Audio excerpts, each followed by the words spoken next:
નમસ્કાર દર્શક મિત્રો, ગુજરાત સમાચાર ટેલિવિઝનના આ અતિ લોકપ્રિય ટેલિવિઝન શોમાં આપનું હાર્દિક સ્વાગત છે।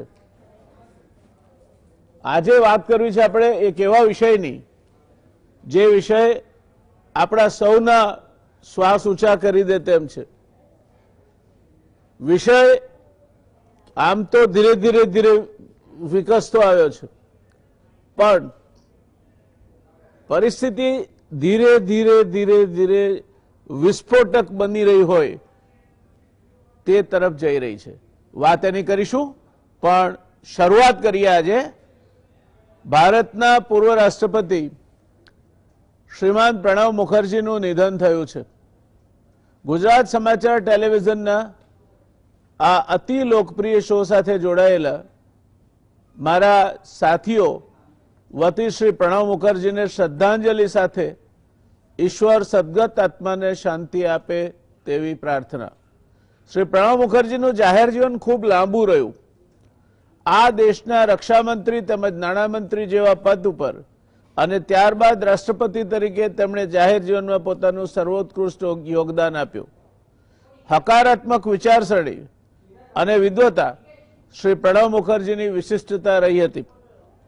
આ કારણથી તેમના પક્ષમાં તેઓ હંમેશા સંકટ મોચકની ભૂમિકામાં જોવામાં આવ્યા, પણ અજાત શત્રુ એવા સર્વપક્ષીય માનના અધિકારી પણ પ્રણવદા બન્યા। શ્રી પ્રણવ મુખર્જીને 2008માં પદ્મભૂષણ અને 2019માં ભારત રત્નથી સન્માનિત કરવામાં આવ્યા હતા। આજે પ્રણવદાનું નિધન થયું છે, તેમને અમારી હાર્દિક શ્રદ્ધાંજલિ। દોસ્તો, મૂળ વાત પર આવીએ, જેની પૂર્વ ભૂમિકા કંઈક અંશે મેં મૂકી છે। ભારત અને ચીન વચ્ચેના સંબંધો વણસતા ચાલ્યા છે। છેલ્લા 15 દિવસમાં જે ઘટનાઓએ આકાર લીધો તે જોતા સરહદે અત્યંત તંગ પરિસ્થિતિ ઊભી થઈ છે। યુદ્ધના વાદળો ઘેરાયા છે એવું લાગતા તેની સીધી અસર અર્થતંત્રનું બેરોમીટર ગણાતા શેરબજાર પર પડી છે। છેલ્લા કેટલાક સમયથી તેજીની રૂખ અપનાવી રહેલું શેરબજાર આજે ધડાક કરીને તૂટી પડ્યું છે। બીએસસીમાં 839 પોઈન્ટનું ગાબડું પડ્યું, નિફ્ટીમાં 260 પોઈન્ટનું ગાબડું પડ્યું। યુદ્ધની શક્યતાઓ, કોઈ કુદરતી આપત્તિ, આંતરરાષ્ટ્રીય બજારોમાં મોટી ઉથલપાથલ, ચૂંટણીના પરિણામો ધારણા મુજબના ન આવવા, જીઓપોલિટિકલ ટેન્શન જેવી પરિસ્થિતિનું નિર્માણ થાય ત્યારે શેરબજાર આ પ્રકારનું ગભરાટ ભર્યો પ્રતિભાવ આપતું હોય છે। હવે આપણે ભારત ચીન વચ્ચે વણસતી જતી પરિસ્થિતિ હાલમાં ક્યાં જઈને ઊભી છે તે ઉપરના મુદ્દાઓ પર નજર કરી લઈએ અને ત્યારબાદ આ પરિસ્થિતિ ક્યાં જઈને અટકશે તે અંગે આપણા નિષ્ણાતોની પેનલ સાથે ચર્ચા કરીશું। દોસ્તો, 15મી જૂને પૂર્વી લડાખની ગાલવાન ખીણમાં ભારત અને ચીનના સૈનિકો વચ્ચે હિંસક અથડામણ થઈ હતી। આ મુદ્દે આપણે એક કરતાં વધુ વાર ગુજરાત સમાચાર ટેલિવિઝનના આ માધ્યમ થકી ચર્ચા કરી ચૂક્યા છે, જેમાં 20 ભારતીય સૈનિકો શહીદ થયા હતા, 40 ચીની સૈનિકો પણ માર્યા ગયા હતા। આ પછી બંને દેશો વચ્ચે લશ્કરી અને રાજદ્વારી વાટાઘાટોના અનેક રાઉન્ડ થયા અને ત્યારબાદ ઘણા વિસ્તારોમાંથી સૈન્ય પાછું ખેંચી લેવાની વાત હતી। ગલવાન, ગોગરા અને હોટ સ્પ્રિંગમાંથી સૈનિકો પાછા ખેંચાયા પણ ખરા। પેંગોંગ સો ખાતેથી સૈનિકો ચીને પાછા ખેંચ્યા નહીં, પરંતુ વધારાનું સૈન્ય અને બોટ તેમણે ત્યાં તૈનાત કરીને પોતાના વર્તનને વધુ આકરું બનાવ્યું।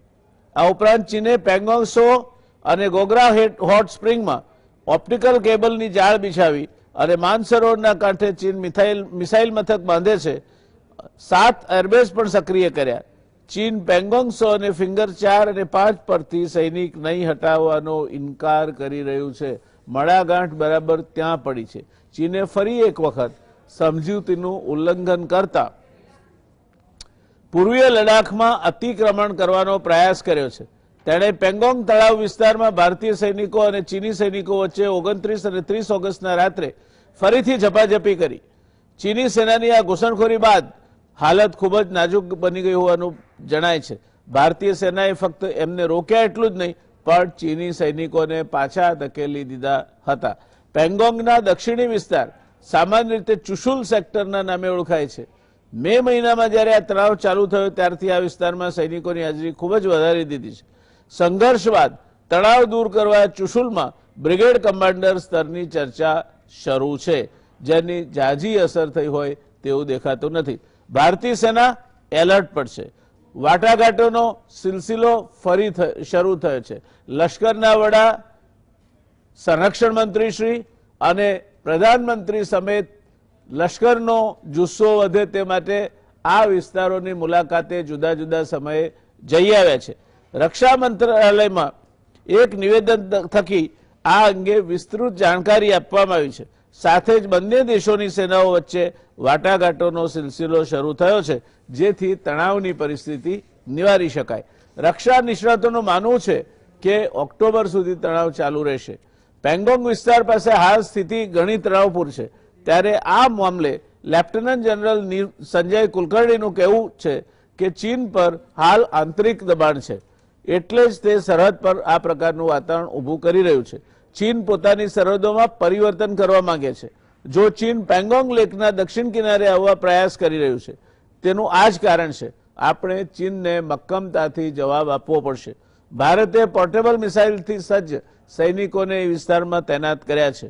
ચીન લદ્દાખ સરહદેથી પીછેહટ કરવા માંગતું નથી, ત્યારે ભારતે પણ લાઇન ઓફ કંટ્રોલ પર એક પછી એક હથિયારો ગોઠવવાનું શરૂ કર્યું છે, જેમાં પોર્ટેબલ મિસાઇલથી સજ્જ સૈનિકો તૈનાત કર્યા અને તેને કારણે નીચે ઊંચાઈએ ઉડતા હેલિકોપ્ટર કે વિમાનને ટાર્ગેટ કરી શકાય છે. ચીન સુધરતું નથી દોસ્તો. લાઇન ઓફ કંટ્રોલ પર ચીની ગતિવિધિ ચાલુ જ છે. ચીન એલએસી પર સડક, પુલ અને હેલિપેડ બનાવવાનું ચાલુ રાખે છે. ચીને લદ્દાખના દેમચોક વિસ્તારમાં 5G નેટવર્ક શરૂ કર્યું છે. ચીને લદ્દાખના દેમચોક વિસ્તારમાં આ નેટવર્કનું બાંધકામ શરૂ કર્યું, જેનો સ્પષ્ટ ઈરાદો પીએલએને મદદરૂપ થવાનો છે અને શાંતિ સ્થાપનાની વાતમાં કંઈ દમ નથી અથવા ચીન ગંભીર નથી એવું બતાવે છે.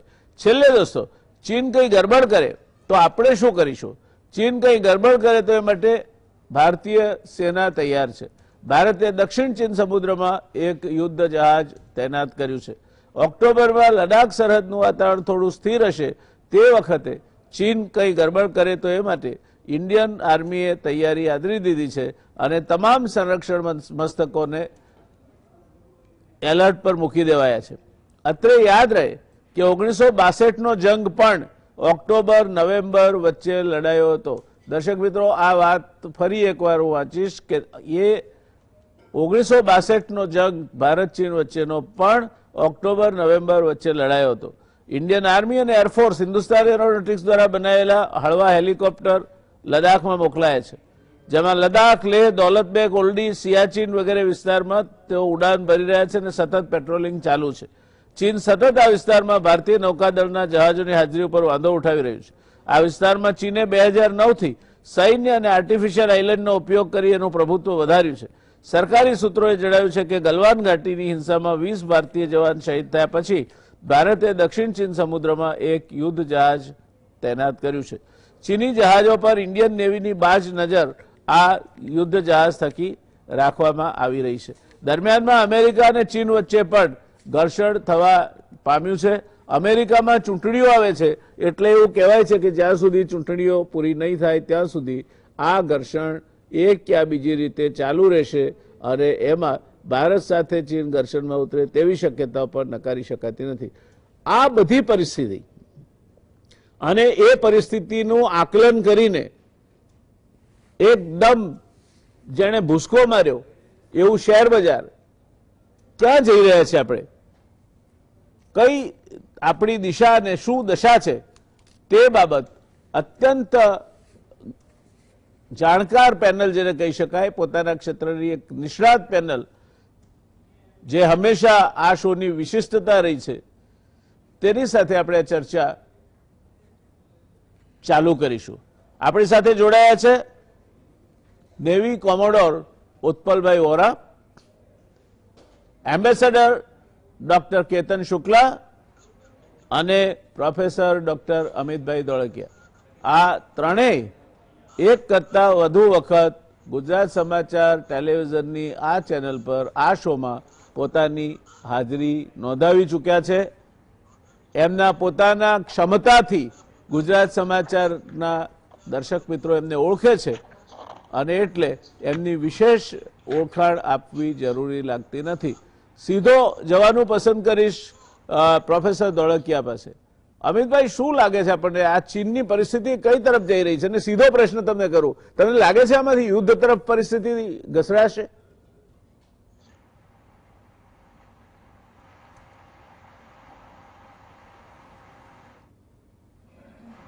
આ વાત હું નથી કરી રહ્યો, પરંતુ આપણા વિદેશ મંત્રી શ્રી જયશંકરે પણ કહ્યું છેલ્લા દિવસોમાં કે 1962ના યુદ્ધ પછી ભારત અને ચીન વચ્ચે આ સૌથી વધારે તણાવપૂર્ણ પરિસ્થિતિ આપણને જોવામાં આવી રહી છે.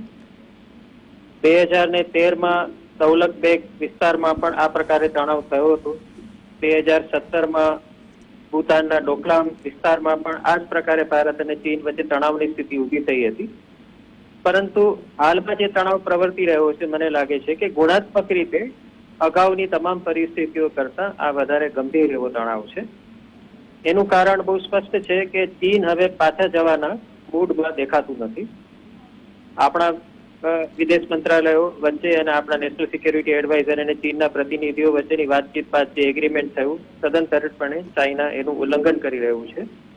અને આટલા મોટી સંખ્યામાં જે આપણે જવાનોનો ત્યાં ખડકલો જોઈ રહ્યા છીએ બંને સાઈડ, એ દર્શાવે છે કે યુદ્ધ તો કદાચ સ્વાભાવિક છે કે આજની પરિસ્થિતિમાં આટલા બે મોટા પાવર્સની વચ્ચે યુદ્ધ થાય એવું વિશ્વ પણ એલાઉ ના કરે. પરંતુ આપણે એવું ઈચ્છીએ કે કોઈ એવી લિમિટેડ મિલિટરી એન્ગેજમેન્ટની સ્થિતિ પણ ત્યાં ઊભી ના થાય.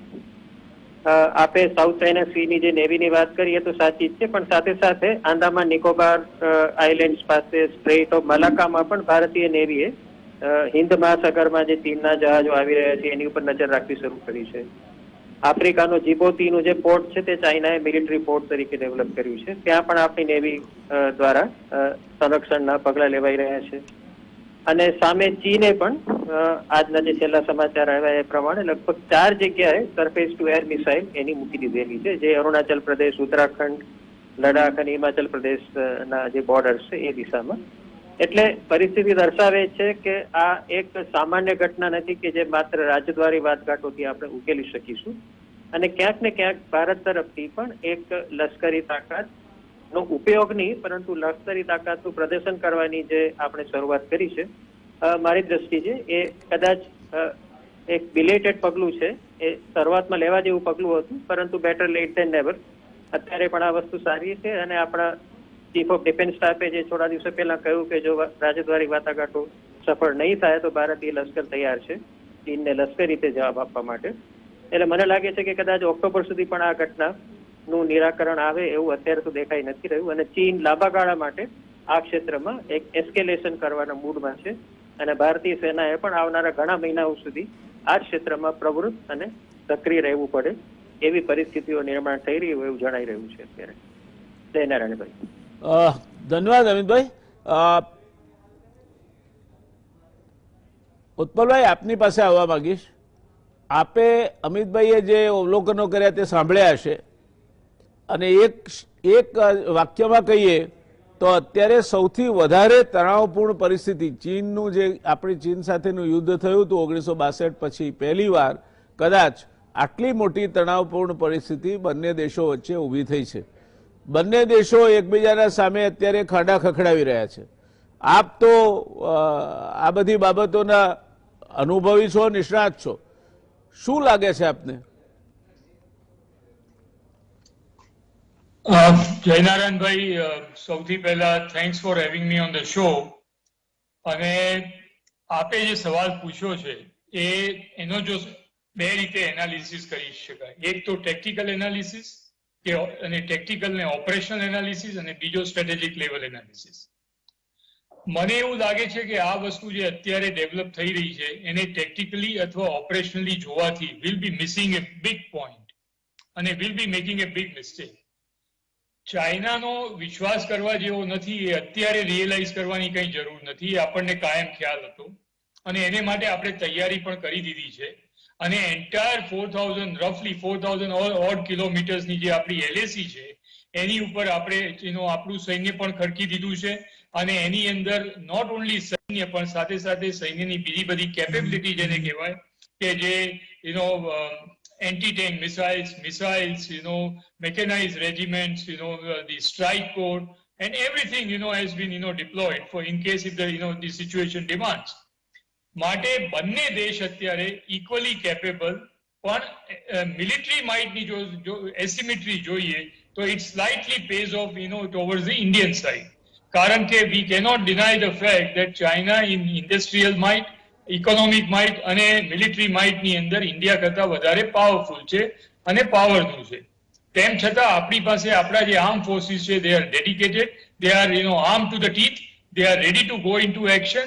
Only what is required is political direction and political clearance that yes, now you can go and launch an action.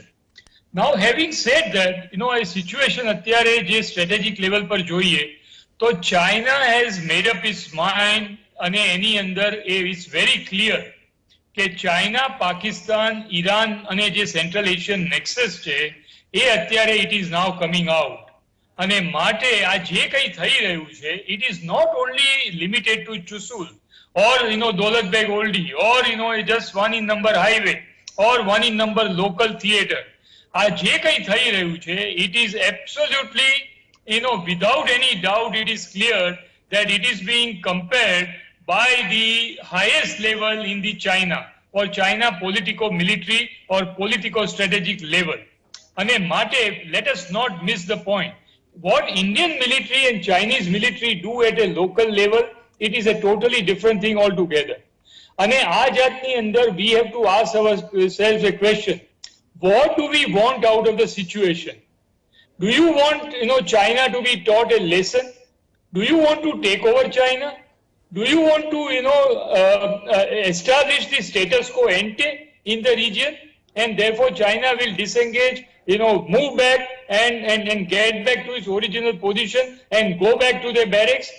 What do we want, out of the China? That will throw up the, solution. That will throw up the situation. And that situation has to be answered to.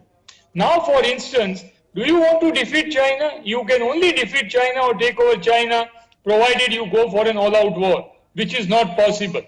Because China is a nuclear armed nation, is fully capable, asymmetry is on the side of India. And therefore we have to accept that fact. However hard it may hit our ego. Now, second question, do you want only a action localized in the tactical or the operational level? Yes, we want it that way. But suppose if the China does not agree to that and China escalates, or somehow or the other, on the escalatory ladder mechanism, if the things go out of control, then again we are coming back to the first scenario, which is an all-out war or maybe less than all-out war. Do we want that? Third option, if we do not want only an Indian military and Chinese PLA army, scenario, then do we want the thing to be escalated to South China Sea alone? Or do we want to do it in close conjunction with the United States Navy and United States Naval Forces, which operate under the direct command of the CNC Pacific Command, which is called SINPAC? Therefore, now is the time the Indian, the External Affairs Ministry and the political leaders must look into the eyes of America.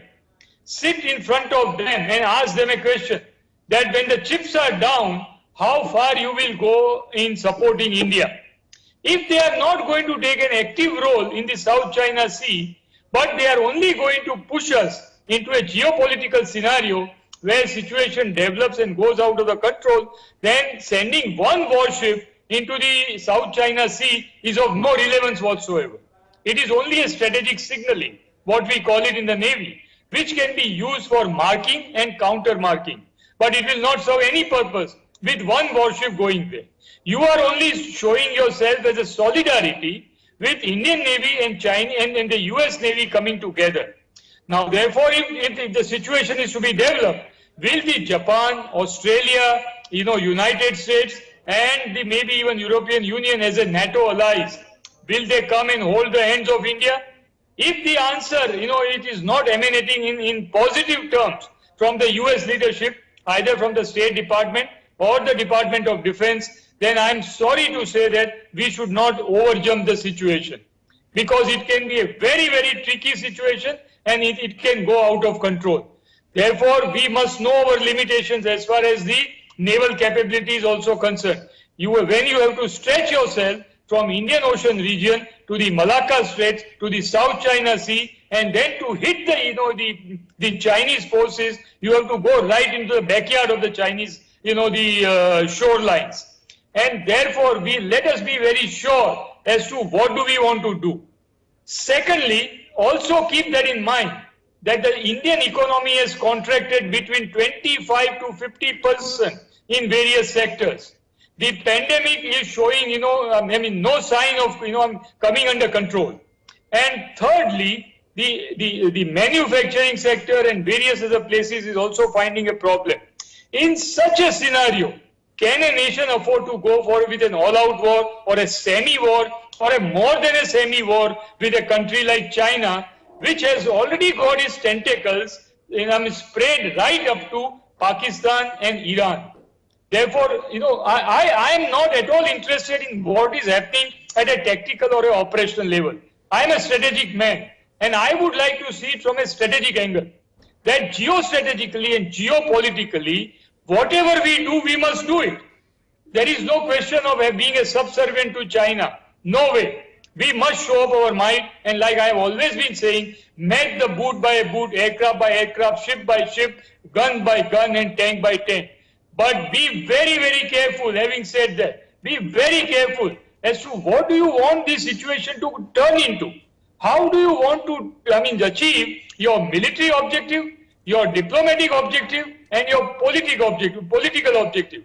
And when you combine all these things, politico-military and politico-diplomatic objective, will you be able to achieve in this kind of a situation where economy is not so strong and pandemic and floods are already showing up, no sign of receding.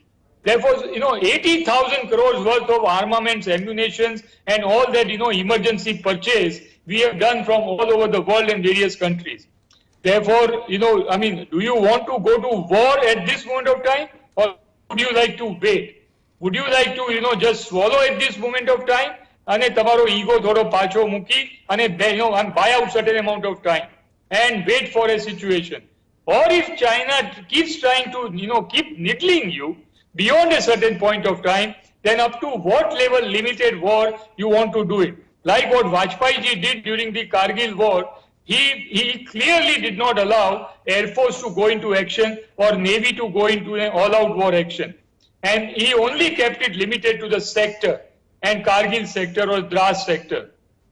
Do you want a repeat of that? And do you want to keep it only restricted and limited to Indian army, to Chinese army? Or do you want it to be spread with Air Force also going into action, with J-20 coming in and all kind of, the escalatory ladder mechanism going up? I am sure the war gaming would have been done on this. Not once, twice, thrice, but 10 times. Because it's a very, very delicate situation is developing. It's a sensitive situation, and therefore we have to keep our fingers crossed. And why I'm saying is, there is not a large amount of data available based on which you can do a factual analysis or a SWOT analysis. Therefore, one in-number statement which has come today morning from Indian Army or the Ministry of Defense, it does not give out certain details. And therefore, for a strategic analyst like me, it is the factual data is inadequate. And I want certain more data for this story to develop. But I am only giving a caution that this is not Pakistan, this is not Nepal, this is not Sri Lanka, this is not Myanmar. Be very, very careful. This is China. And China, which is 5 times the size in your military might, industrial might, and economic might. And if the latest reports say that the Indian economy is contracting in a bracket of almost 25 to 48%, then economically also we are not that strong that we can go for an all-out war with China. And with this background, I'm sure I will close here. But in the second round of discussion, as you pose more questions to me, maybe I will be able to answer you in a more detailed manner. Thank you. You have precisely taken the time which permits me to go for a small commercial break. Thank you so much, Utpalbhai, for your very, very learned interaction and also the information. ખૂબ આભાર આપનો. દર્શક મિત્રો, અહીં રોકાઈશું એક નાનકડા commercial break માટે.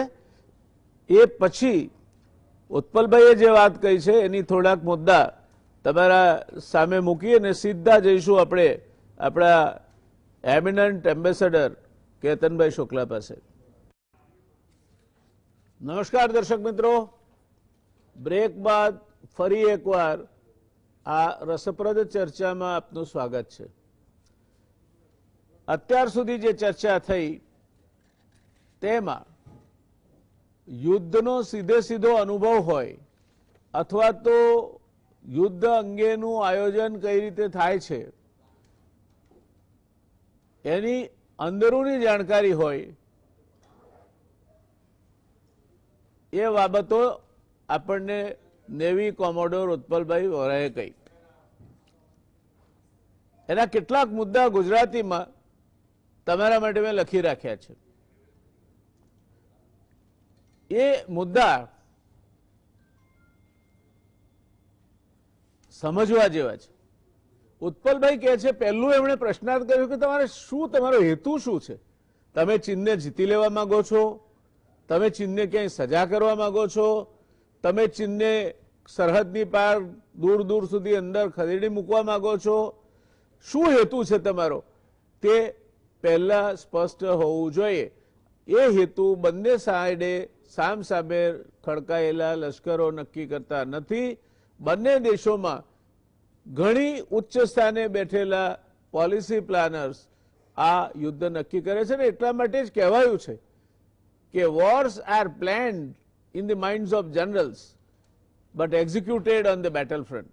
આ બધું આયોજન તો ક્યાંક બીજી જગ્યાએ થાય છે, એનું એક્ઝિક્યુશન, એનું અમલવારી અહીંયા થાય છે. ઉત્પલભાઈની બીજી વાત છે કે આ વખતે આપણો જે જીડીપી છે એણે ગોથું ખાધું છે. 23.9% ઘટ્યો છે, ચીનનો 3.2% વધ્યો છે. એટલે આપણાને ચીનના જીડીપી વચ્ચે આમ ગણીએ 23.9 અને એમાં 3.2% ઉમેરીએ એટલે આપણા કરતા ચીનનો જીડીપી એ 27% કરતા વધારે આગળ આ એપ્રિલથી જૂનના ક્વાર્ટરમાં રહ્યો છે. આ ચીનની આર્થિક તાકાતની વાત કરી રહ્યા છે આપણે. એક જ દેશ એવો છે જે દેશોના જીડીપીના સરખામણી આવી છે એમાં કે જેનો જીડીપી વધ્યો છે. ચીન આપણાથી 5 ગણું મોટું છે અર્થવ્યવસ્થાની દ્રષ્ટિએ, મિલિટરી માઇટની દ્રષ્ટિએ અને વિશ્વ વેપારની દ્રષ્ટિએ. ત્યારે એની સામે તમે ટકરાવા માંગો છો અને ટકરાવા માંગો છો તો કઈ રીતે માંગો છો, એનું આયોજન શું છે તે તમારા મગજમાં બિલકુલ સ્પષ્ટ હોવું જોઈએ. એમને હાકલા પડકારા કરવાથી બીજા બધા દેશોને એમણે નામ દીધા, હું એક વ્યવસ્થાના ભાગરૂપે નામ હું નથી દેવા માંગતો. ઉત્પલભાઈએ દીધા બધા જ પાડોશી દેશ. ચીન એ આમાંનું એક નથી, એ ઘણી જુદી વાત છે. ત્યાર પછી ઉત્તરભાઈ એક સરસ મુદ્દો કહ્યો કે તમે અમેરિકાની સાથ ને સહકારની બધી વાતો કરો છો, એની પાસેથી તમે કોઈ પણ પ્રકારની ખાતરી મેળવી છે? અને મેળવી હોય તો દર્શક મિત્રો મારે હવે એમાં ઉમેરવું છે કે અમેરિકા આજ સુધી દુનિયામાં કોઈ નિર્ણાયક યુદ્ધ જીત્યું નથી. એ વિયેતનામમાં નથી જીત્યું અને અફઘાનિસ્તાનમાં નથી જીત્યું. એટલે અમેરિકા ઉપર કેટલો આધાર રાખવો અને અમેરિકા એ કેટલી આમાં તીવ્રતાથી ભાગ લેશે તે મુદ્દો પણ અત્યારે આપણને ખબર નથી. ચોથો મુદ્દો કયો ઉત્પલભાઈએ કે આ બંને અણુ તાકાતવાળા દેશો છે. એટલે જો ઓલ આઉટ વોર જેને કહેવાય કે જેમાં આર્મી, નેવી અને મિલિટરી બધા ભાગ લે અને ધમાકેદાર યુદ્ધ થાય તો ખુરદો બોલી જાય. બેઉને બહુ મોટું નુકસાન સહન કરવાની પરિસ્થિતિનું નિર્માણ થાય એમાં કોઈ પણ પ્રકારનો શક નથી. તમે તૈયાર છો? અને આ બધી બાબતો નક્કી કરીને તમે જે કામ કરવા જઈ રહ્યા છો તેને પહોંચી વળવા માટેની જે નાણાકીય તાકાત જોઈએ, તમારી જ્યારે અર્થવ્યવસ્થા સાવ પડી ભાગી છે તેવા સમય તમારી પાસે છે ખરી? દોસ્તો, યુદ્ધ એ નારા લગાવવાથી નથી જીતાતું, યુદ્ધ આયોજનથી જીતાય છે. યુદ્ધ માટે નાણાકીય સાધનો જોઈએ છે, યુદ્ધ માટે કવચ જોઈએ છે, મિલિટરી બળ જોઈએ છે, આપણું સૈન્ય કાબેલ છે, એની બહાદુરી માટે માન છે આપણને. આપણું એરફોર્સ અતિ કાબેલ છે, એની બહાદુરી માટે પણ માન છે. અને આપણું નેવી પણ ખૂબ મોટું કામ બાંગ્લાદેશ વોર વખતે કરી ચૂક્યું છે.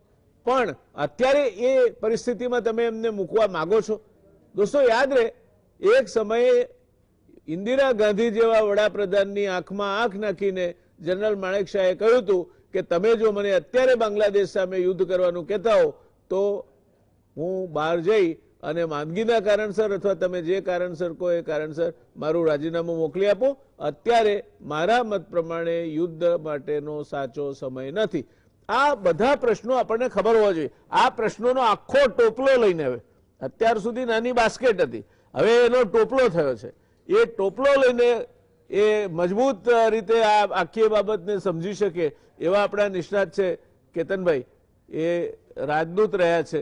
એમને પણ વૈશ્વિક જીઓપોલિટિકલ સિચ્યુએશનથી માંડીને આખી રાજનૈતિક પ્રક્રિયાનો ખ્યાલ છે. તો કેતનભાઈ, તમારું શું કહેવું છે? આ બધા બંને નિષ્ણાતોને સાંભળ્યા, અમિતભાઈને સાંભળ્યા, આપે વોરા સાહેબને સાંભળ્યા, આપનું શું કહેવું છે?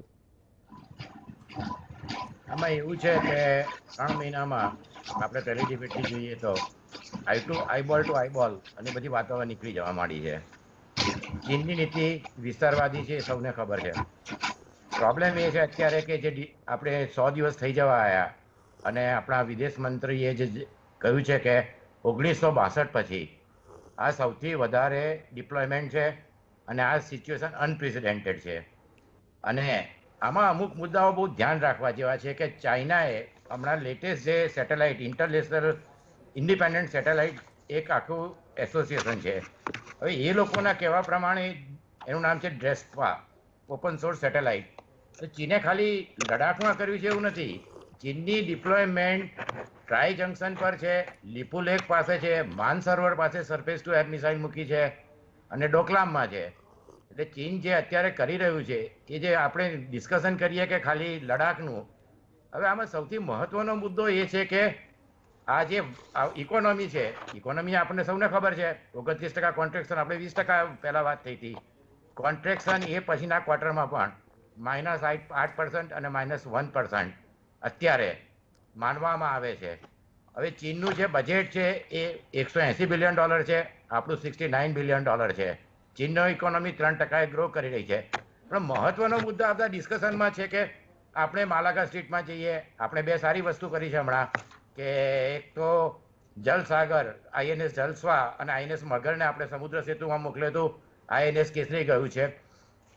તો આમાં એક જે ચીનની મિલિટરી સ્ટ્રેન્થ છે એ આપણે જે કહીએ ને કે બીજા કઈ દેશો છે એની સાથે આપણે સરખાવવાની કોઈ જ જરૂર નથી. ચીનનો તમે ખાલી મોટું જુઓ તો એમની પાસે 3210 એરક્રાફ્ટ છે, આપણી પાસે 2100 છે. એમની પાસે 138 વોરશીપ છે, આપણી પાસે 42 છે. એમનું મિલિટરી 2.1 મિલિયન છે, આપણું 1.4 છે. અગત્યની વસ્તુ એ છે કે આપણી પાસે ટેન્ક વધારે છે પણ એમની પાસે 35,000 આર્મર્ડ વ્હીકલ છે, જ્યારે આપણી પાસે ખાલી 8600 છે. વોરશીપ 138 છે એમની પાસે, આપણી પાસે 42 છે. રોકેટ લોન્ચર એમની પાસે 2600 છે, આપણી પાસે 260 છે. એરક્રાફ્ટ કેરિયર 2 છે, આપણી પાસે 1 છે. 74 સબમરીન છે, આપણી પાસે 16 છે. અને ડિસ્ટ્રોય એમની પાસે 36 છે, આપણી પાસે 11 છે. એટલે આ જે આખું આપણે જોવા જઈએ કે આખી જે મિલિટરીની જે કહેવાય ને ટેકનિકલ અને વોર રૂમ જે ડિસ્કશન થતા હોય છે, આમાં સૌથી અત્યારે વોર તો થાય એવું કોઈ મને લાગતું નથી, કારણ કે અમેરિકાનું ઇલેક્શન નવેમ્બર પહેલા પૂરું થવાનું નથી. કોઈ પણ આપણે 71ની વાતો કરી છે પણ જે આપણે સંધિ કરી હતી રશિયા જોડે એ પહેલા 5 વર્ષ માટે એની આખી પ્રિપેરેશન થઈ હતી. પછી સ્વર્ણસિંહ ગયા, પછી માણેકશાહે કહ્યું અમેરિકા આપણને સપોર્ટ કરશે એવી આશા રાખવી કે એવી વાત કરવી, એ બી મને લાગે છે કે દૂરંદેશીમાં એટલું બધું પોસિબલ છે જ નહીં. આપણે માટે અત્યારે 3 પોસિબિલિટી છે. એક તો આપણે પાસે આપણે હાઈ એલર્ટ સિચ્યુએશનમાં હતા, એ ઘણી સારી વસ્તુ છે. આપણું સ્ટ્રેટેજિકલી ડિપ્લોયમેન્ટ અને બધી વસ્તુ માટે mountain regiments, air to air, surface to air missiles કે આપણે એરફોર્સ, એ બધી જ વસ્તુઓ અત્યારે સારી રીતે ડિપ્લોય થઈ છે. પણ આ ડિપ્લોયમેન્ટ ઓક્ટોબર તો આપણે યાદ રાખવાની જરૂર નથી, આ લાંબા સમય સુધી ચાલશે. વિન્ટર આવશે, વિન્ટર માટે ચાઇનાએ દરેક જગ્યાએ એમનું ઇન્ફ્રાસ્ટ્રક્ચર સારું એવું ડેવલપ કર્યું છે. એટલે આપણે વિન્ટરમાં આખી બોર્ડર પર ખૂબ જ જાગૃત રહેવું પડશે અને છમકલાતો બહુ ઓછા થશે, કારણ કે ચાઇનાને બી કંઈ મોટા સ્કેલ પર વોર કરવાની તૈયારી અત્યારના લાગતી નથી. હવે આની અંદર એક બે અગત્યની વસ્તુઓ એ સાથે ડેવલપ થઈ રહી છે. એક તો આપણે જે એક્સરસાઇઝમાં અસ્ત્રાખાન, ગુજરાતીઓને બધાને ખબર છે, આપણે એક MOU સાઇન કર્યો હતો, તો અસ્ત્રાખાનમાં જે મિલિટરી એક્સરસાઇઝ રશિયા કરવાનું હતું એની અંદર આપણે કોવિડને લીધે જતા એના ડિફેન્સ સોર્સ કહે છે કે ચાઇના જાય છે, પણ એની અંદર કયા કયા કન્ટ્રી ભાગ લેવાના છે? ઈરાન, પાકિસ્તાન, તુર્કી, સેન્ટ્રલ એશિયાના. એટલે જીઓ સ્ટ્રેટેજિકલ ધુરી પણ બદલાઈ રહી છે થોડી ઘણી, એટલે આપણે એનું પણ ધ્યાન રાખવું જોઈએ. અમેરિકાના ઇલેક્શનનું શું રિઝલ્ટ આવશે એ પણ આપણે ધ્યાનમાં રાખવું જોઈએ. ચાઇના અત્યારે દુનિયામાં સેકન્ડ લાર્જેસ્ટ મિલિટરી પાવર છે, ઇકોનોમી ખૂબ જ સારી છે, સેકન્ડ લેવ છે, અને અમેરિકાને ઓવરટેક કરવાની પરિસ્થિતિ છે. આવી પરિસ્થિતિમાં આપણે અત્યારે મહત્વનો મુદ્દો એ છે કે અત્યારે બે અગત્યની મિટિંગ થવાની છે 4 થી 6 SCOની રશિયામાં, કે જેની અંદર રાજનાથસિંહ લેશે અને વર્ચ્યુઅલ ફોરેન મિનિસ્ટરની મિટિંગ થશે. એ પછી બ્રિક્સ, બંનેનું ચેરમેન રશિયા છે, એમાં પણ ચાઇના હશે, એટલે બ્રિક્સની મિટિંગ પણ થવાની છે. એ 9 થી 10 સપ્ટેમ્બર થશે અને 4 સપ્ટેમ્બરે વર્ચ્યુઅલ મિટિંગ છે. આ એક બહુ અગત્યની વસ્તુ છે કે રશિયાએ પણ અત્યારે એ કહ્યું છે કે અમે આમાં બંને દેશો પોતાની રીતે પોતાની જાતે આ પ્રોબ્લેમ સોલ્વ કરશે. એટલે આ પરિસ્થિતિમાં આપણે મિલિટરી, ચાઇનાની મિલિટરી સ્ટ્રેન્થ જોઈએ. આપણી ઇકોનોમિક સ્ટ્રેન્થ પહેલાં બી આપણે ઘણીવાર ડિસ્કસ થયું છે. કોવિડ પહેલાં પણ આપણી ઇકોનોમી કોન્ટ્રેક્ટ થઈ રહી હતી. હવે આજે કોન્ટ્રેક્શન છે, એ કોન્ટ્રેક્શન લાંબા સમય સુધી ચાલે એવું લાગે છે, કારણ કે આપણે અત્યારે કોવિડમાં મૃત્યુના દરમાં 3જા નંબરે પહોંચી ગયા છીએ અને કેસ પર ડેમાં 1લા નંબર પર પહોંચી ગયા છે. આ બધી પરિસ્થિતિમાં સૌથી મહત્વનો મુદ્દો એ છે કે આ આર્મી, એરફોર્સ અને નેવી સજાગ છે, ઘણી સારી વસ્તુ છે, એલર્ટ પર રહેશે. એક પહેલો સૌથી મહત્વનો મુદ્દો છે. બીજો મહત્વનો મુદ્દો આમાં ઇકોનોમી. હવે ઇકોનોમીમાં આપણે અમુક જે આપ્સ બંધ કર્યા એ પછી ચાઇનામાં એક છે કે જ્યાં સુધી તમે લાલ આંખ દેખાડવા, એટલે કે તમે તમારો પાવર નહીં દેખાડો ત્યાં સુધી ચાઇના આમાંથી હલે એવું સ્થિર પગની જેમ બેઠું છે, બહુ મુશ્કેલ છે. એટલે ઇકોનોમી ચાઇનાને ક્યાં ને ક્યાં તો હર્ટ થવું જોઈએ. પોલિટિકલી અને ડિપ્લોમેટિકલી લેવલ વધારવું પડશે. ડિપ્લોમેટિકલી સોફ્ટ પાવર, એટલે કે આગળ જતા આપણને કયા કયા કન્ટ્રી સપોર્ટ કરી શકે છે. યુરોપિયન યુનિયન, અમેરિકા અને વિયેટનામ, ઇન્ડોનેશિયા અને મલેશિયા, આ કન્ટ્રી જોડે આપણે સંબંધો સુધારીને આ એક લાંબા ટર્મની 1-1.5 વર્ષની સ્ટ્રેટેજી બનાવવી પડશે. રશિયાના લોકોમાં આપણા માટે ઘણી જ જે કહેવાય કે લાગણીઓ છે, પણ રશિયા સાથે બી સંબંધો, રશિયા આપણને ઓપન મદદ ના કરે તો ન્યુટ્રલ રહે. આ એટલે જીઓ સ્ટ્રેટેજિકલી આપણે આખી પરિસ્થિતિ જોઈએ તો અત્યારે China, Pakistan, Iran, central Asia, Bangladesh, Maldives, artificial island કરે શ્રીલંકા અને મ્યાનમાર જોડે એમના સંબંધ સારા છે. જો વોર થાય તો આપણે જે લેન્ડ આર્મી, એમાં ચાઇનાને ખાલી ઇન્ડિયા તરફ જ ધ્યાન આપવાની જરૂર છે, બાકી એમને ક્યાંય પ્રોબ્લેમ નથી. એરફોર્સ, એ લોકોના ડિપ્લોયમેન્ટ આગળ છે, પણ એરફોર્સમાં આપણે સુપિરિયોરિટી છે. નેવીમાં મેં બતાવ્યું કે આપણું અને ચાઇનાનું કમ્પેરિઝન કરીએ તેની અંદર ન્યુઝીલેન્ડ, ઓસ્ટ્રેલિયા, જાપાન, અમેરિકા, આ બધા દેશો સાથે એક લાંબા પાયાની નીતિ બનાવવી પડશે. જે ક્વાડ કર્યું છે એ આપણે ડિસ્કશન અને એક્સરસાઇઝ બી ઓસ્ટ્રેલિયાએ પણ કરી છે, આપણે અમેરિકન નેવી જોડે પણ એક્સરસાઇઝ કરી. પણ આ બધું હવે એને જે કોન્ક્રીટ કહેવાય એ બહુ ઊંચા સ્તરે કરવું પડશે. અને દુનિયાના દરેક દેશમાં ચાઇનાની જે એગ્રેસિવ નીતિ છે વિસ્તારવાદી, એને ઉજાગર કરી અને દરેક દેશોની અંદર દરેક જગ્યાએ બતાવવું પડશે. કારણ કે આમાં અત્યારે આપણે શરૂઆતમાં તો એલર્ટ રહેવું પડશે. ડિફેન્સિવ પોલિસી છે, એટેક અને ઓલ આઉટ પોલિસી, એ બહુ મુશ્કેલ છે. આવતા 6-8 મહિના ચાઇના તરફથી મોટું થાય તો આપણે એને જવાબ આપીશું, જે આપણા રક્ષામંત્રીએ પણ કહ્યું છે, વિદેશ મંત્રીએ પણ કહ્યું છે, ચીફ ઓફ આર્મી સ્ટાફ અને CDSના રાવત સાહેબે કહ્યું છે. એટલે જ્યાં સુધી મોટો પાયે આપણે અત્યારે એ પરિસ્થિતિમાંથી કે આપણે એગ્રેશન કરીએ, જે લોકો 3 મહિના પહેલાં કહેતા હતા, એ હવે ધીમે ધીમે એના ઉપર એક જે કહેવાય કે એક જે નીતિ છે એ હવે સમજમાં આવવા માંડી છે કે આ બધું છે એ બહુ એટલું બધું સરળ નથી.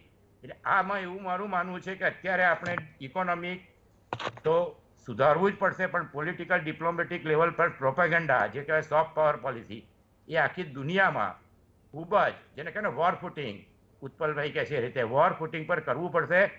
અને એમાં યુદ્ધની અંદર કોણ કોને સપોર્ટ કરશે, કોણ નહીં કરે, એ બહુ પહેલેથી સારી રીતે ટીટી થતી હોય છે. સ્વર્ણસિંહ જઈને ટીટી કરી આવ્યા, પછી પાકિસ્તાનને, પછી ઇન્દિરા ગાંધી અમેરિકા ગયા હતા અને નિક્સન અને કિસિંજરને જવાબ આપીને આવ્યા હતા. એટલે આ બધી વસ્તુ હમણાં અમેરિકામાં તો નવેમ્બર સુધી ઇલેક્શન પતશે નહીં.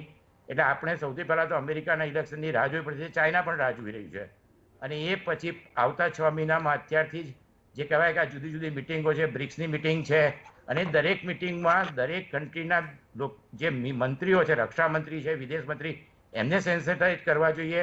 અને યુરોપની અંદર જર્મની એક બહુ મહત્વનો કન્ટ્રી છે, ફ્રાન્સ મહત્વનો કન્ટ્રી છે, પણ એ બધાની જે ઇકોનોમી છે, દાખલા તરીકે અત્યારે છેલ્લા આઈ થિંક મે-જૂનમાં ઇન્ડિયાએ 40 લાખ ટન સ્ટીલ ચાઇનાએ એક્સપોર્ટ કર્યું છે.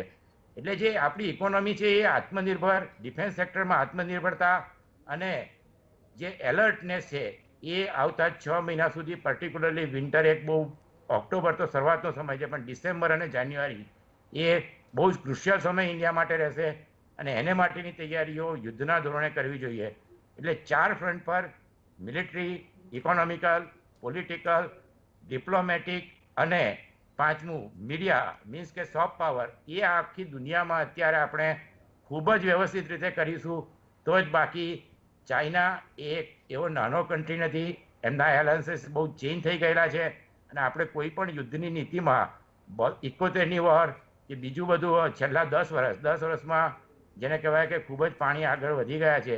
એટલે આ બધી વસ્તુઓ કરવી પડે. પર્ટિક્યુલરલી ઇકોનોમી ખૂબ જ અગત્યની વસ્તુ છે આપણા માટે અને આપણી જે મિલિટરી કેપેબિલિટી છે એને 2 વર્ષમાં ખૂબ જ સારી રીતે આપણે ઓફ સેલ્ફ પરચેસ કરવાનું એ તો કરીએ જ છીએ, પણ એ સિવાય 2 થી 3 વર્ષમાં એને આત્મનિર્ભર કરવી પડશે. તો આપણે ચીનના જે કહેવાય બધે જ રીતે બધી સરહદેથી આપણને એક શાંતિ મળશે અને ચીનને પાવર, ચીનને જે આંખો બતાવતું હોય કે ચીનને જ આપણે જો આપણો પાવર ઉપર થશે તો જ ચીન કંટ્રોલમાં રહેતું હોય છે. જાપાન જોડે, જાપાન મિલિટરી પાવર નથી, શાંતિથી બેસે છે. અત્યારે અમેરિકા જોડે પણ સાઉથ ચાઇના સીમાં એમના એરક્રાફ્ટ કેરિયરની મુવમેન્ટ ચાઇના સ્વીકારતું નથી. એટલે આપણે એ વસ્તુ સ્વીકારવી જોઈએ કે આપણે જે આપણી સરહદો છે અને એની આજુબાજુ જે આપણા મિત્રો છે એને પહેલાં શરૂઆતમાં સારી રીતે શાંતિથી વાત કરી અને 1 કે 2 વર્ષમાં મોટા એલાયન્સ કરી અને પછી આગળ વધવું જોઈએ. અને મને લાગે છે કે આમાં શાણપણ બધાની ઉપર પ્રવર્તશે અને હમણાં હાલમાં તો વોર નહીં થાય. શેર માર્કેટ ગબડવાના 2 કારણ છે, એક તો ચાઇના અને બીજું આપણી જીડીપી ઘણી જ ખરાબ રીતે નીચે જઈ રહી છે અને બેંકોમાં 3 લાખ કરોડ જમા થયેલા છે. એનો અર્થ કે લોકો પૈસા ઉપાડતા નથી. એટલે આમાં આપણે છે કે આપણે 3 ફ્રન્ટે લડવાનું છે, આર્મી, ઇકોનોમી એન્ડ પોલિટિકો ડિપ્લોમેસી, એવું મારું માનવું છે અને આમાં આપણે સફળ થઈશું. Thank you. આપે છેવટે આશાનું કિરણ દેખાડ્યું એ માટે ખૂબ ખૂબ આભાર Ketanbhai. Amitbhai, back to you. અત્યારે ઘણા બધા સમીકરણો બદલાઈ રહ્યા છે. ઇઝરાયેલમાં નેત્યાનાહુ મુશ્કેલીનો સામનો કરી રહ્યા છે. જાપાનમાં શિન્ઝો આબે નિવૃત્તિ જાહેર કરી છે. અમેરિકામાં ઇલેક્શન આવવાનું છે, ટ્રમ્પ જીતશે નહીં જીતે એ અનિશ્ચિતતાઓ છે. રાષ્ટ્રોની દ્રષ્ટિએ જોઈએ તો તુર્કી, અસ્ત્રાખાન અને ઈરાન જે ભારતના સહયોગી જેવા રાષ્ટ્રો હતા, ફ્રેન્ડલી સ્ટેટ્સ હતા, એ અત્યારે લગભગ ભારતની હાથમાંથી સરી રહ્યા છે. યુએઈ અને ઇઝરાયેલે ટ્રીટી કરી છે. આ બધી પરિસ્થિતિમાં જે સામે પરિસ્થિતિ ઊભી થઈ છે એમાં 2 પ્રશ્ન મારે આપને પૂછવા છે. એક તો આ આખી ચર્ચામાં એક વાત સ્પષ્ટ થઈ ગઈ કે તમે ગમે તેટલું જોશ બતાવો, મને અમિતભાઈ પેટર્ન પિક્ચર આપે જોયું છે એનું કર્ટન રેઝર યાદ આવે છે કે no bloody bastard can win the war by dying for his country. આ bloody bastard can win the war by making others to die for his country. તમારા દેશ માટે શહીદ થઈ જાઓ એનાથી યુદ્ધો નથી જીતાતા. તમારા દેશ માટે તમારા દુશ્મનો શહીદ થાય ત્યારે યુદ્ધો જીતાય છે. એટલે આખી તૈયારી માટે કેતનભાઈએ કહ્યું તેમ તમારી પાસે લગભગ 1.5 થી 2 વર્ષનો સમય જોઈએ. બીજી વાત છે તે વાત આ બદલાતા સમીકરણોની છે. આ 2 મુદ્દાને લક્ષ્યમાં રાખીને આજની ભારત ચીન વચ્ચેની તણાવની પરિસ્થિતિને આપ કઈ રીતે જુઓ છો?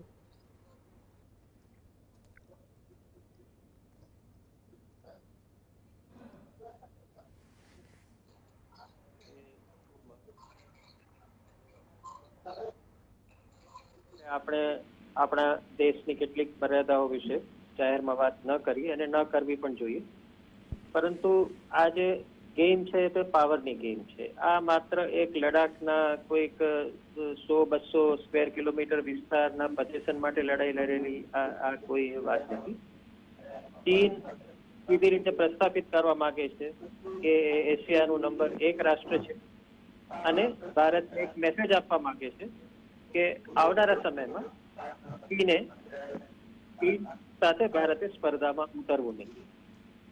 જ્યાં સુધી લડાખ વિસ્તારનો સવાલ છે ત્યાં સુધી મને લાગે છે કે બેલ્ટ અને રોડ ઇનિશિયેટિવ જે છે જેમાં પાકિસ્તાન, અફઘાનિસ્તાન, ઈરાન સુધી રસ્તા બનાવવાનો ચીનનો જે આખો પ્લાન છે એના માટે લડાખ વિસ્તાર વિવાદસ્પદ દ્રષ્ટિએ જરૂરી છે. ડિપ્લોમેટિક ઓપ્શન્સની જે આપણે વાત કરીએ છીએ તો ભારતને માટે અત્યારે ડિપ્લોમેટિક ઓપ્શન્સ બહુ જ સીમિત થઈ ગયા. કારગિલમાં પણ આપણે જાણીએ છીએ કે કારગિલ યુદ્ધ આપણે જીત્યું નથી. કારગિલ યુદ્ધ સમાપ્ત થયું. એ સમાપ્ત કરવા પાછળ બિલ ક્લિન્ટનની ભૂમિકા સૌથી મહત્વની રહી. બાંગ્લાદેશની જેમ કારગિલમાં કોઈ સરેન્ડરની સેરેમની નથી કરવામાં આવી કે પાકિસ્તાન હારી ગયું અને ભારત જીતી ગયું. બિલ ક્લિન્ટનના કહેવાથી 3-4 મહિનાના ગાળા અને 550 સૈનિકોની શહીદી પછી કારગિલ યુદ્ધ સમાપ્ત થયું. અહીંયા ચીનની ઉપર એવું કયું રાષ્ટ્ર છે કે જે ચીનની ઉપર દબાણ નાખી શકે એમ છે? આપણી પાસે આનો કોઈ ઉત્તર નથી. અને અમેરિકા શા માટે ભારત અને આ ચીનના વિવાદમાં સક્રિયપણે ઝંપલાવે એ પણ આપણે સમજવાની જરૂર છે. એટલે આપણે દેશપ્રેમી વ્યક્તિઓ તરીકે ભલે એવી આશા રાખીએ કે આપણે કદાચ ગુમાવી ચૂકેલી જે 60 સ્ક્વેર કિલોમીટરની જમીન છે, કદાચ ગુમાવી ચૂકેલી એટલા માટે કહું છું કે સરકારે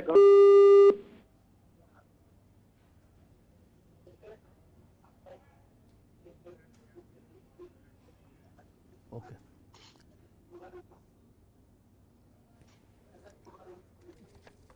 હા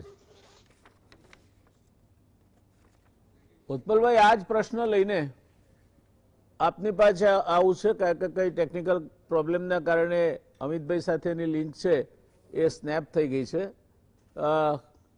જે મેં પ્રશ્ન અમિતભાઈને કહ્યો એને આપ કઈ રીતે જુઓ છો? એક વસ્તુ આની અંદર એનો ચોક્કસ બહાર આવે છે અને એ કે કોઈ પણ હિસાબે અત્યારે જે તમે કહ્યું એ પ્રમાણે બિલકુલ સાચી વાત છે કે અમેરિકાનું જે ઇલેક્શન આવી રહ્યું છે, it is life and death for the Republicans and Democrats. જી.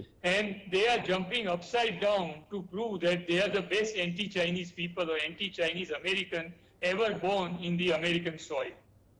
અને માટે India has to be very, very careful at this stage કે ભારતના ખભા ઉપરથી મિસાઇલ છોડીને Americans should not be able to achieve their political or electoral objective.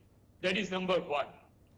Secondly, make no mistake about it. હું છેલ્લા જે 4 મહિનાથી કહું છું અને I am again repeating it, જયનારાયણભાઈ, and I would like to reiterate it કે આની પાછળ આનો જે સ્ટ્રેટેજિક ઓબ્જેક્ટિવ ચાઇનાનો જે છે એ that is very simple, to tie you down forever and convert કે જે આપણી જે વેસ્ટર્ન સાઇડ ઉપર જે LOC છે એ જ પ્રમાણે LAC ને કન્વર્ટ that into LOC.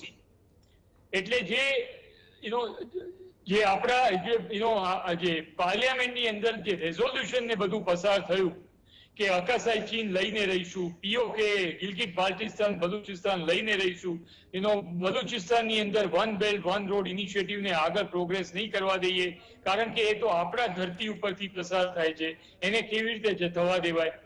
આ બધું જોયા પછી China has really understood the hall game. And China, Pakistan nexus, again I am saying that Imran Khan and Bajwa, Qamar Bajwa, the chief of army staff of Pakistan army, they've gone and cried in front of the Chinese, political military leadership. And if you do not hold my hand now, India will take away POK from my side. And it will also pose that to Karakoram highway and other strategic areas, in the Akasai Chin. Therefore, અત્યારે ચાઇનાએ શું કર્યું છે કે ચાઇનાએ now fortified its position, occupied the area, and now as and when in an incremental manner he will keep further fortifying the issue. Therefore, whether you like it or not, Jainanbhai, you are committed to that area, and once you are committed to that area of the entire LAC, અને આજે કે maybe ગઈકાલે રાત્રે એક very significant statement which has come from the Chinese side. And they have now, said very clearly that India has violated the resolution or the agreement which was signed in 1890, which is, India-Anglo, the resolution on Sikkim. So therefore, be prepared. And I am saying, and I would like to be proven wrong, but I am saying be prepared that if you needle China beyond a certain stage when you are not actually meaning to do that, or if you do not have the capability to do that, then China will also start needling you in Arunachal Pradesh, in Sikkim, in Uttarakhand, in Uttar Pradesh, and various other borders. Now then what will you do? Therefore, either make up your mind that no matter what happens, we'll go for an all-out war. We'll teach China a lesson, which is very difficult, but we can do it. And secondly, it is if India and Pakistan, if they are not allowed to go to war because the nuclear angle comes into that, then a country like China, which is 10 times more powerful than Pakistan, how the world powers will allow you to go to war? Everybody will say, what is the diplomatic language they always use in such kind of scenario? That we support both the nations. However, we would prefer that this issue be discussed in a peaceful manner. Now, Ketan Bhai is a diplomat. He will be able to throw more light on that. In a diplomatic parlance, in a diplomatic words, there are many things which are not said. But what is not said, it has got more meaning than what is said or what is the statement that has been issued. So peaceful means no matter what happens, but you can't go to war. Utpal Bhai, thank you so much. And the world powers will not allow you to go to war. Utpal Bhai, thank you so much. It appears that we need another session to take this discussion further. Once again, very soon we will meet. Just to pick up the thread from where we are living today, that war is only the option if it is totally inevitable, and diplomatic solutions and other actions of creating a favorable public opinion એ વધારે યોગ્ય આ પરિસ્થિતિમાં રહેશે. લડવાનું, યુદ્ધ કરવાનું ભારત માટે અત્યારે પોસાય તેમ નથી, પણ આવી પડશે તો ભારત એનો જવાબ આપવાને સક્ષમ છે. એટલે આ મુદ્દે શું થશે, અમિતભાઈને પૂરતો સમય આપી નહીં શકાયો કારણ કે એમનું જે લિંક હતી સ્નેપ થઈ ગઈ. મારે કેતનભાઈ પાસે જવું તો નહીં જઈ શકાયું. Ketanbhai, Amitbhai, my apologies to both of you. પણ આપણે ફરી એકવાર આ મુદ્દાને આગળ લઈ જવા માટે આપ ત્રણેયની મદદથી પ્રયત્ન કરીશું. ત્યાં સુધીમાં હું એવું ધારું છું કે આવનાર અઠવાડિયું એ ઇવેન્ટફુલ હશે બધી જ રીતે, અને આપણને નવા મુદ્દાઓ પણ મળી રહેશે. એટલે કેતનભાઈ, ઉત્પલભાઈ અને અમિતભાઈ, આપ ત્રણેયનો ખૂબ ખૂબ આભાર. મળીએ ટૂંક સમયમાં આ જ વાતને ફરી આગળ લઈ જવા માટે. પણ દર્શક મિત્રો, યુદ્ધ એ છેલ્લો ઉપાય છે. ના છૂટકે લેવો પડે અથવા તમારા ઉપર લાદી દેવામાં આવે તો પણ એની બહુ જ મોટી કિંમત તમારે ચૂકવવાની રહે, કારણ કે બંને દેશો પાસે ન્યુક્લિયર એનર્જી છે, એટમ બોમ્બ છે, બીજા ઘાતક શસ્ત્રો છે, અને એ પરિસ્થિતિમાં શક્ય હોય ત્યાં સુધી ઝેરના પારખા કરવા કરતાં રાજનૈતિક ચેનલ, ડિપ્લોમેટિક ચેનલ અને બીજા જે રસ્તાઓ છે પોતાની વાત વિશ્વ સમુદાય સમક્ષ મૂકવાની, એ રસ્તે આપણે પ્રયત્ન કરવો જોઈએ એવું આ ત્રણેય નિષ્ણાતોનું માનવું છે. ધન્યવાદ આપ અમારી સાથે ચર્ચામાં જોડાયા માટે. મળીએ ફરી એક નવા વિષય સાથે. ત્યાર સુધી શુભરાત્રી, શબ્બા ખેર, ટેક કેર.